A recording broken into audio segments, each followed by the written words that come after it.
បាទជាបឋមសូមគោរពជំរាបសួរបងប្អូនទាំងគ្នាខ្ញុំបាទឈ្មោះរិនស្នាជា Product Manager របស់ Cason AMS នៃក្រុមហ៊ុន Sunfix Consulting Co Ltd ហើយសម្រាប់ថ្ងៃនេះដែរគឺខ្ញុំមកចែករំលែកអំពីបទពិសោធន៍មួយចំនួនដែលយើងឆ្លងកាត់ជាមួយនឹងអតិថិជនផ្ទាល់ដែលប្រើប្រាស់ទៅលើ System គ្រប់គ្រងសណ្ឋាគារហើយនិងផ្នែកពិសោធន៍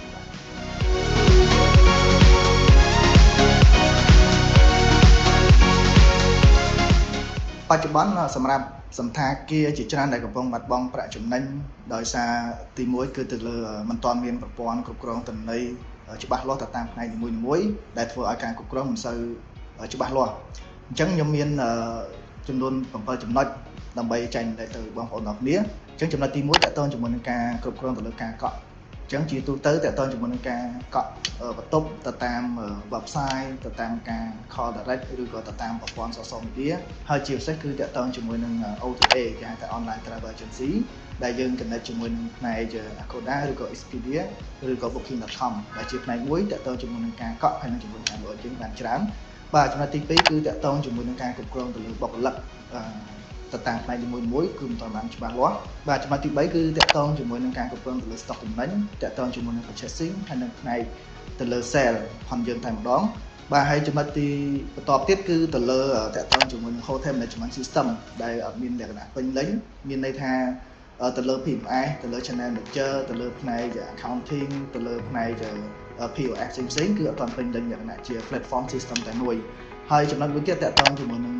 គេហៅថាទៅលើហេរ៉ាញ់វត្ថុទៅលើ financial control ផងយើងគឺមានការខ្សោយគឺយើងអត់បានដឹងពីតកតងជាមួយនឹងចំណូលតកតងមួយចំណាយតកតងជាមួយនឹងការធ្វើ